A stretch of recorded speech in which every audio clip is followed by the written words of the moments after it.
This is Taberry here. In another video, we're going to talk today about how to do a cylinder leak down test.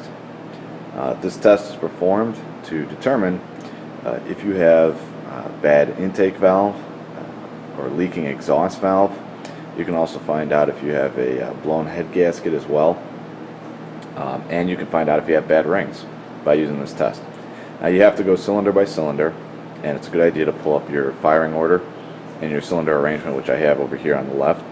So you can see cylinder number 1's on the far left, and then our firing order is going to be 1, 3, 4, 2, which is going to be pretty crucial a little bit later on, and I'll explain that in a little bit. So over here on the right, you can see this is our leak down tester. We have two gauges. The gauge on the left is going to indicate the line pressure that's being fed into the cylinder. The gauge on the far right is going to determine what the leaking amount is. So we'll watch that needle deflect on the right, and then we'll compare all 4 cylinders together. Okay, and I'll show you what all the readings mean when we're done with all the tests. Okay, so the first step that we have to do for this is we have to warm up the engine. Now today I'm working on a 98 Saturn. I've already got the engine warmed up. I ran it for about 10 minutes. So it's a little bit below operating temperature, but that's okay. We just want it warmed up because we want to make sure the rings can expand. We want to make sure the valves are seated properly. Once that's done, we're going to move on to removing all the spark plugs. Okay. Alright, now that I've removed all the spark plugs, you can take a look at the wires. They're hanging around down in the bottom. I'm not too worried about the order because I've got the firing order, so I can put that back together without any problems. But the spark plugs have been removed, so I'll show you those guys real quick. Right there. So not bad shape. A little bit of oil on them, but that's only because of spillage with people filling oil into the engine. So all in all, it's pretty good shape. What you'll also notice is what I did is I went ahead and I took off the air intake, so that way when I perform this test I can put my ear up to the throttle body and I can open it up and I can listen for any air leaks, because if I hear air coming out of the throttle body, that'll indicate a bad intake valve. I am also going to take the oil fill cap off, so that way if I hear air coming out of the valve cover, that means I have bad rings. So that way I can determine that. I also took off the cap off of the reservoir for the radiator. If you have a radiator, you want to take the radiator cap off if you got the cap directly on the radiator. But if you don't and you have a surge tank system, then you got to take the cap directly off of the reservoir. And all you're going to do is when you're performing this test, you're going to look for air bubbles coming out of there. And if you see air bubbles coming out of the coolant, that means you have a blown head gasket in that cylinder. And then the last thing we'll check for is any leaks coming out of the tailpipe. Because if we can hear any air coming out of the exhaust, that's an indication that we have a bad exhaust valve. Okay, so the next step we're going to do here is I have to determine if number 1 cylinder is on top dead center compression. So there's a quick little trick I'm going to show you guys how to do. And by the way, you never ever perform this with somebody cranking the engine over with the starter motor. Don't ever do that. Okay, it spins way too fast. And if you take all the spark plugs out, it makes it a lot easier to turn over the engine because you're not fighting any sort of compression. So what I'm going to do is I'm going to go right down there to the crankshaft harmonic balancer. There's a 21mm bolt on this engine. I'm going to rotate it by hand, but first I'm going to go ahead and put in my leak down tester adapter, and I'm going to use this to determine if the cylinder is coming up on compression. So the easy way to do that is while you turn it over, you put your thumb over this end, and then every once in a while you just kind of leak it off the side, and if you hear gases go psst, that means you're building up compression inside of the cylinder. Both valves are closed and the piston's coming up towards top dead center. Okay, so first thing we're going to do is we're going to go ahead and we're going to install this. Okay, we're going to take it in and out a couple of times. When you do this, you always want to make sure that you lubricate this O-ring seal right here. Okay, so put a little bit of oil on there. That'll make sure that it lasts a little bit longer than it normally does. If it's dry, you wind up cracking it and stuff like that. So we're going to go ahead and lube that up. And if you don't have an oil can with you, I'll show you a quick trick. Every car's got a dipstick. So pull it out, take a little bit of oil, and then just rub that oil directly on that ring.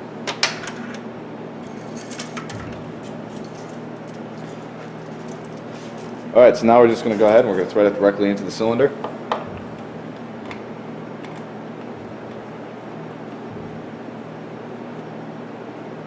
You need to rotate it around until it's good and snug. Right there. Okay, doesn't twist anymore. We're in good shape. So now that I've got this end right here, I'm going to go ahead and I'm going to crank it over and I'm going to feel for compression. Okay, so before I start cranking it over, I'm just going to show you what I did is I took the steering wheel and I turned it to the right, so the tire moved all the way off to the right hand side, which gave me access to the harmonic balancer, and here's the bolt right here. So I'm going to put my wrench on here and then just by hand I'm going to go ahead and just rotate the crank. Okay.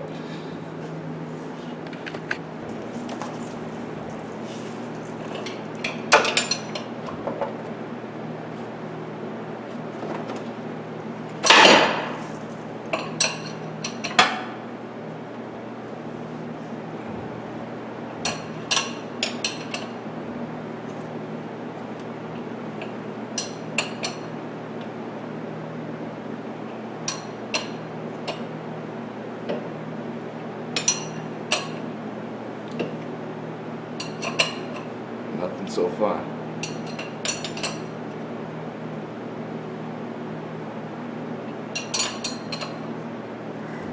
You just gotta be patient with this.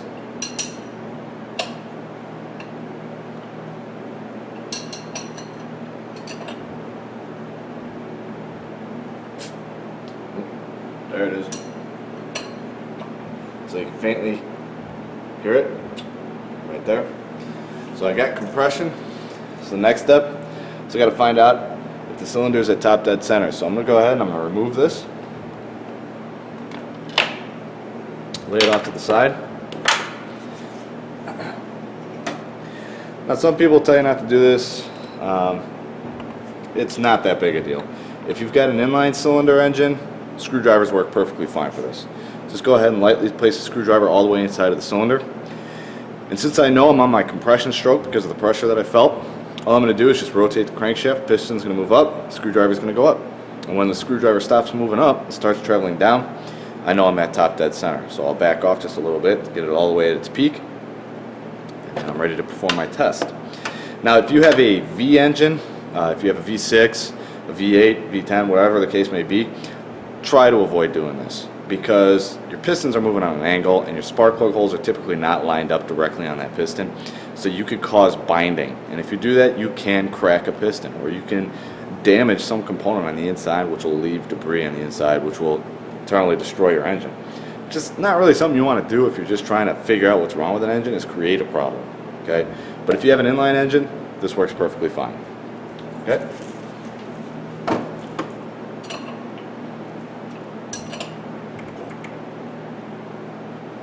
Okay, so right there is a stall point. Now it's coming back down. So I'm going to turn it a little bit right there. Okay. So I went back a little bit to bring it all the way up to top dead center. And there we are. So now cylinder number 1 is on top dead center compression. So next step we're going to do is we're going to go ahead and we're going to reinstall our hose back into the cylinder.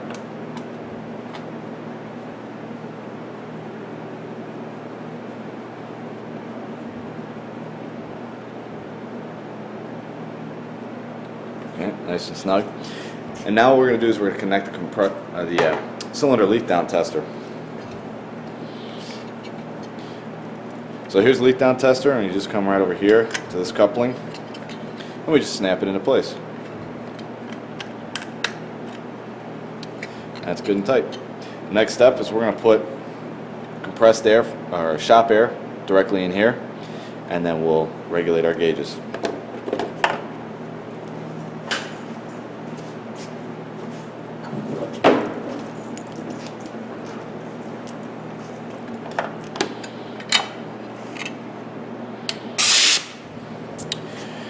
Alright, so I'm going to zoom in here a little bit. We'll take a look at these gauges. Alright, right here we have a regulator. Okay, this regulator is going to regulate this pressure. And what you want to do is it's a push-pull. When you push this in, it locks it. So you want to pull it out all the way until you hear the click. If I turn it to the right, I'm going to bring up my pressure. If I turn it counterclockwise to the left, it's going to reduce my line pressure feeding into the cylinder. So what I'm going to do is I'm going to go ahead and turn it to the right. And I'm going to turn it until this needle right here on the left gauge reads 90 psi. Okay?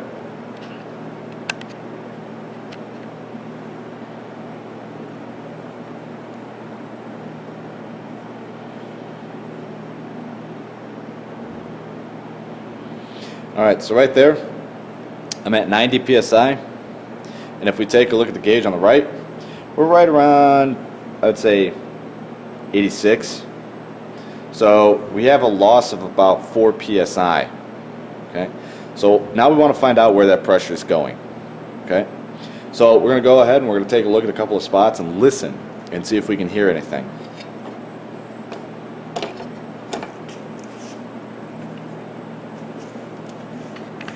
Alright, so one of the first spots we're going to check out is the coolant. And as you can see here, there's no bubbling going on. So we don't have any issues with a blown head gasket, which is a good thing. Okay, so now we'll move on. Alright, so now we're back here at the tailpipe.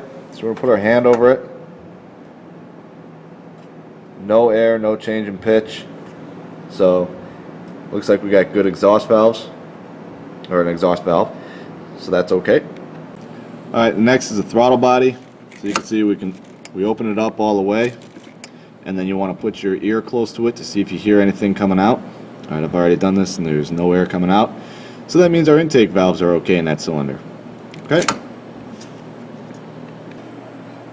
Alright, so normally what you do is you take off the oil fill cap.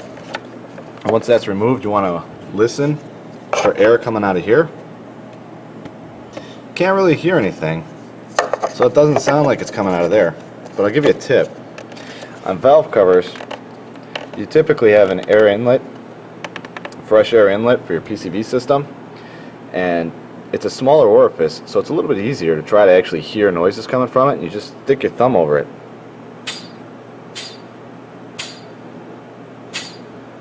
Because I can hear that, that tells me that it's got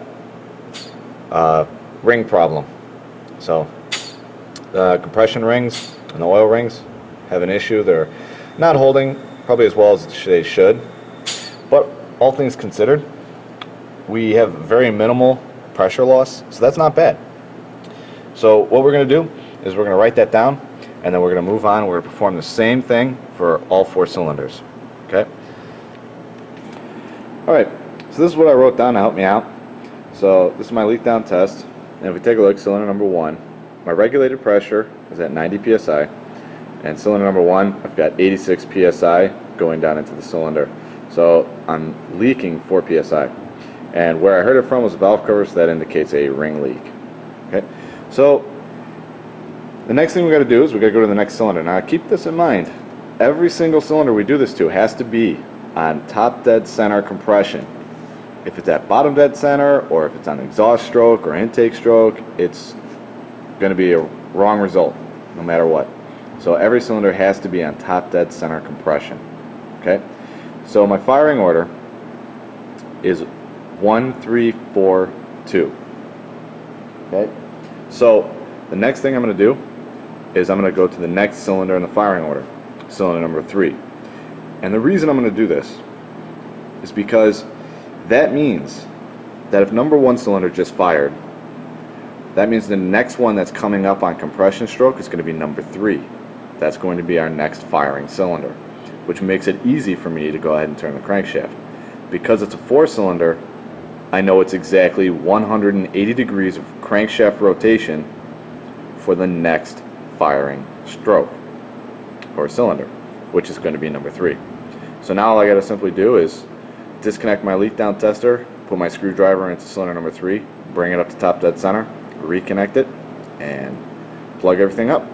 Okay, so we're going to go ahead and do that right now.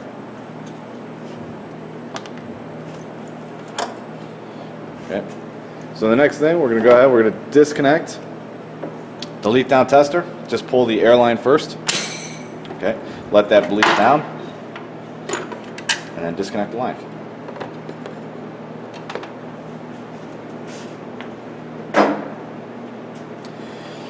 Firing order is going to be 1, 3, 4, 2. So I'm going to cylinder number 3. If you have a 4-cylinder engine, cylinder number 1 is always the closest, or always at the front. Okay. So there's my screwdriver.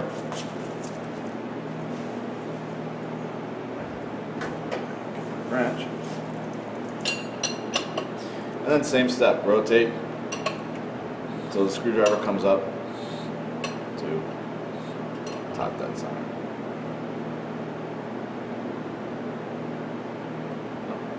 Right there. Perfect.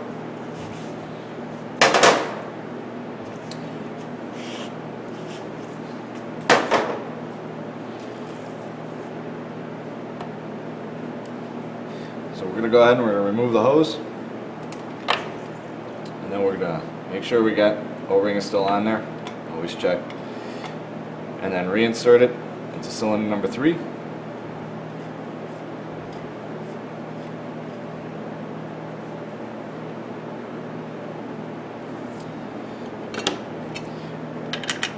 Reconnected. Now the nice part is, since we've already got the gauge dialed in to 90 psi, we don't have to mess with it again. So we just simply connect the air. And we're already at 90. Actually, we're a little bit above, so we're going to rotate.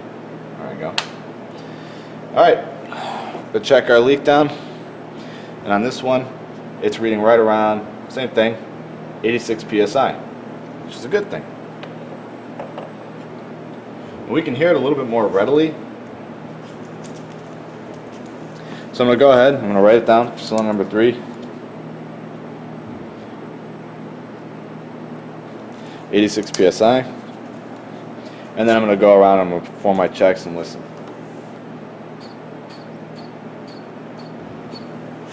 Same thing. Sounds like it's coming out of the crankcase. So indication of bad rings. But just for argument's sake, we're going to go ahead and we're going to check all of them. Alright, so I went around the vehicle, I checked everything, and we have no signs of bubbles, no air coming out of the throttle body, and no air coming out of the exhaust, just the crankcase. So another indication that we have leakage past the rings. And that might actually be perfectly normal. So like I said, we're only at 86 out of 90, which is really not that bad. So now we're going to go ahead, we're going to move the next cylinder in the firing order, which is going to be cylinder number 4.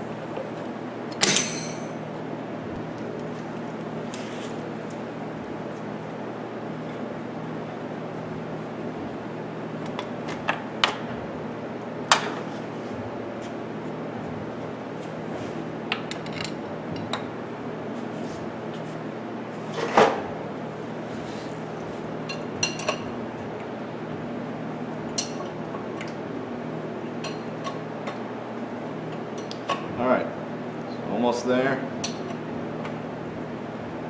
Right there's top dead center.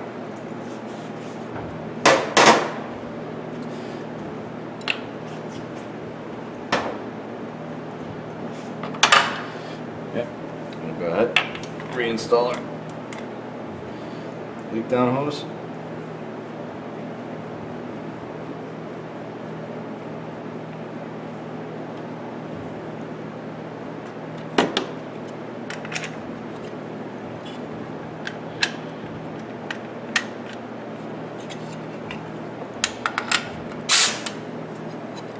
Right, 90 psi, and then we take a look over here, and we're about 87. So this cylinder number 4 is actually a little bit better than the rest of them.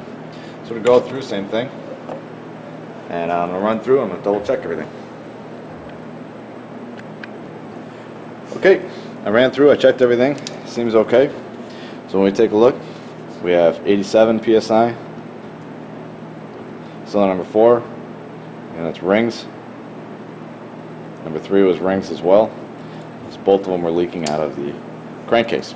So now we're going to go to our last cylinder, cylinder number 2.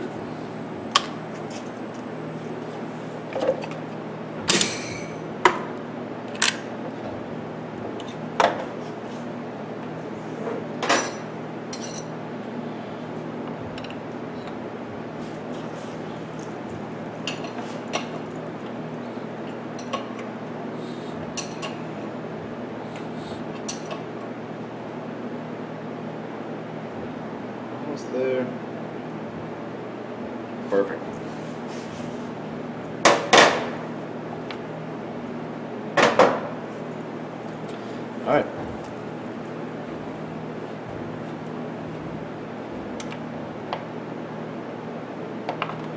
Right back into the next. Last cylinder.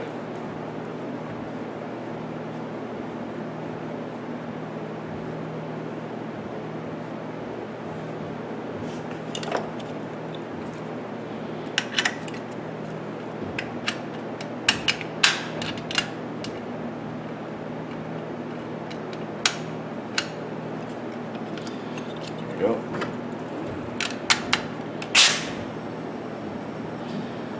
Alright, so we take a look, we're at 90 right here, and we are at, looks like about 83 psi right here.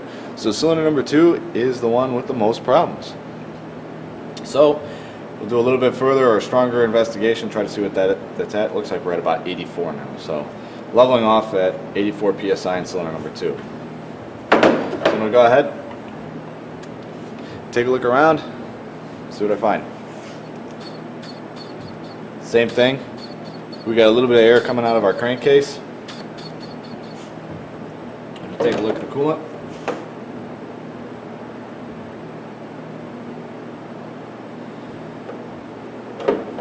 No signs of air bubbles in the coolant.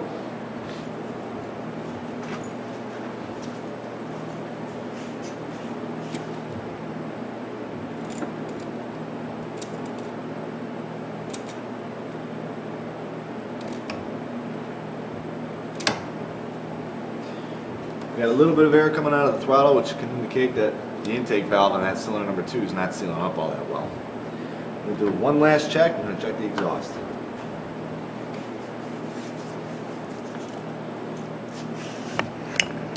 I'm going to take you with me.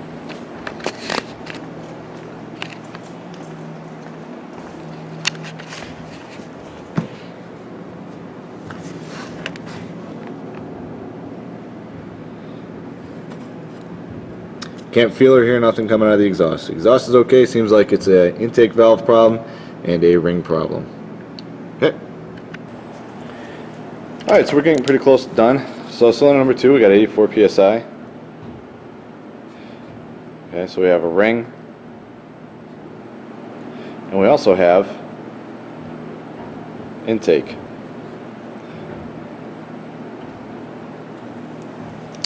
Okay. So now that I got this information, I'm going to hold on to it because I'm going to show you what we can do with it in a minute here.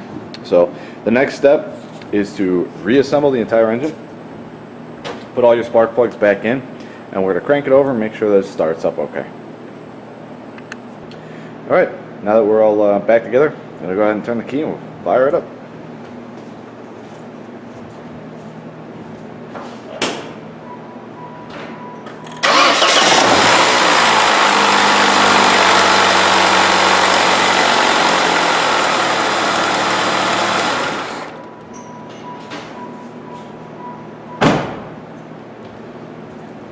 Alright, sounds pretty good for a Saturn. So everything's back together, engine runs, that's what we wanted to double check. Alright, so the next thing we're going to do, we're going to take a look at the readings that we got, and then we're going to find out the percentage of leakage that we got from every single cylinder. Okay, which is not very difficult to do because we got a chart here, so we'll take a look at that. Alright, so here we can take a look at our chart, and then we'll take a look at our readings that we got. So right here is a 90 psi scale, and that's what we were using. And our average reading that we were getting was 86 psi. So if I take a look and I follow this across, I'll look at the psi inline, and right there's 86. So 86 out of 90, which gives us a pressure leakage or percentage of leakage of 4%. So for that means for every single one of these that was 86 psi, we had a 4% leak on all of them that were 86 psi. So now we'll take a look at cylinder number 2 or cylinder number 4, which was 87, and 87 psi. That gives us a 3% leak, and then we have the 84 psi, which gives us a total of 7%. Okay. All in all, not too terrible. Okay. We want to stay away from a 10% leak. Okay, that's ideally pretty rough leak. Now, let's take some things into consideration here. If you were performing this test, it doesn't necessarily mean you have to do this on every single cylinder. You could perform this test on, let's say, an engine that has a misfire. And you pull up misfire codes and you find out it's, cylinder number 3's got a misfire. You could perform a leak down test to determine if cylinder number 3 is actually in decent shape. Okay? If it doesn't have any leak down, or if it's within the, let's say, 5% range, that means your problem with that cylinder has to have something to do with either fuel or ignition. Okay? But it doesn't have anything to do with compression loss. Okay? And that's what we're looking for, is we're looking for compression loss within the engine, whether it be a blown head gasket, which we would identify through bubbles in the radiator or the coolant, a bad intake valve, which is where we'll hear the air escaping through the intake, mainly out of the throttle body, a bad exhaust valve, which means you'll hear air escaping out of the tailpipe of the vehicle, assuming that its exhaust system is in perfect shape. But typically, regardless, you'll be able to hear leaking coming out. Or the last one is to determine if you have bad rings, to whereas all those compression gases are going to be leaking past the rings and they're going to get into the crankcase. And you'll identify that by listening to the air escaping out of the valve cover or the oil fill cap. So you can do it one of two ways. You can take the oil fill cap off, or you can actually pull out the dipstick and you can listen to it through the dipstick tube. Okay. All right. So that is cylinder leakage test. Okay. So hope you enjoyed the video and I hope this helps you out. Thanks for watching.